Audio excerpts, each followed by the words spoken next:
Hey guys, Chef Pep here again. Today we have a live scallop in the shell. I did a video with live scallops before, but they weren't in the shell, so I'm just going to show you guys how to shuck a scallop and see if there's any roe in there so that you can see the parts that you can eat and that you really don't want to eat, you should discard. I have shucking knives here, an oyster shucking knife and 2 clam shucking knives. We should be able to get into that scallop with this shucking knife. You got to be really careful because it has a sharp edge. This is more than likely for clams. I'm going to do a surf clam video soon, so you guys will be able to see that. So right now I have the scallop purging, and so I'm going to take it out of the water, get most of that water out. You always want to make sure that the scallop shell by itself is closed, and as you guys can see that's closed. It won't open by itself because it's alive, and that muscle is holding that shell sealed shut. So what we're going to do now is we're going to go ahead and shuck it, and so we can see the parts that we keep and that we can't keep. There's enough openings on the side of the scallop for you to get your knife in and under. So you see, that's going to reach that first part of that shell. So what you want to do is you want to get your knife in there, and you want to make a little cut. Try to save the juice if you want. Now once that first cut is made, it's going to open up a little bit, and this way you can run your knife up underneath that scallop shell to keep as much as you can off of the shell, and you want that scallop. So what we're going to do, and be careful because the edges of the scallop are really sharp, so be really careful with that. Once that's off, now you see here's the actual scallop. And there's no roe. This is just some of the sac where it keeps its digestive enzymes, and it keeps all the stuff that it eats. So now that the shell's open, you want to take your scallop knife, or your shucking knife, excuse me, and you want to get the second half off of that shell. And these are beautiful shells. There's that mother of pearl underneath.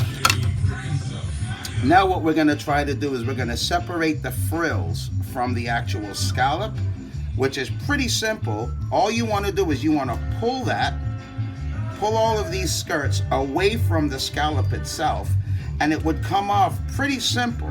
Now these guys that are on the scallop boats, they do this so fast, it's hard for the naked eye to actually keep up with the actual shucking of these scallops, because they have to do hundreds, sometimes thousands, before they come back in.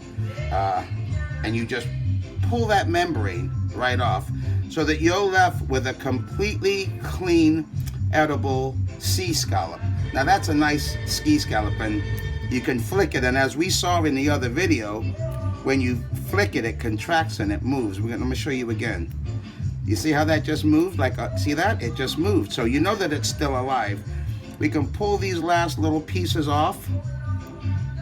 Anything else, as far as eating them raw or alive, you don't really want to eat any of this stuff raw or alive, because it doesn't have any. Usually it's bright orange if it's edible raw. Sometimes in a lot of the Asian restaurants, they'll still steam this sack right here and cook it, but I personally don't. I don't find any pleasure in eating that unless it's bright orange, because then you know that it's the eggs, it's the roe, and it's edible. So this is the skirt frill that's around that. What I like to do with that is I like to take some salt. If we can move over here, I'll grab some salt, and what we do is we pour some salt on that actual frill to kind of clean it, and run it under some ice cold water, and use the salt as an abrasive to get all of that stuff off of there, so that you can fry it. This is how I really like this frill. I like they call it a skirt. I like to go ahead and fry that up. You rinse that under that nice cold water, and you see it's taken all that discoloration, black stuff off of it. And this is beautiful because it was alive when we did this, so you know that's going to be really nice and fresh. We get some of the excess sand off of there that came off of there, so you're left with a really nice scallop that's going to stay alive for a couple days. Now I want you guys to look under the light, and you'll see it move again. Did you see it move? See how it moves? It closes together. That's a beautiful live scallop. There, it moves again. So this is a beautiful fresh sea scallop that we're going to take a lot of pleasure in eating.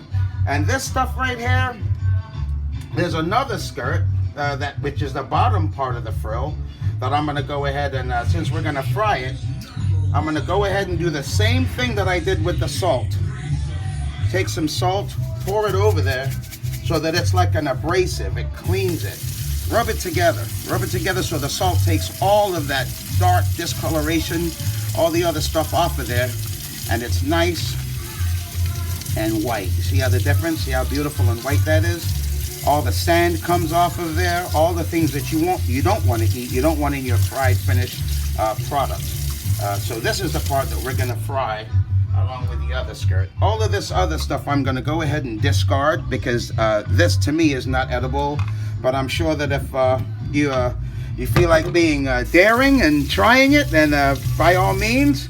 I mean, one man's poison is another man's pleasure. So if you know something that I don't, and you know that there's anything in there that you like to eat, that's fine. But that's the end product from that beautiful scallop. And that scallop, like I said, if you keep it nice and refrigerated or on ice, it'll stay alive for 2 or 3 days. That's a beautiful sea scallop. All right, guys. Well, I'll see you in the next video. Thanks for tuning in. Chef Pepe, don't forget to like and subscribe. Thanks.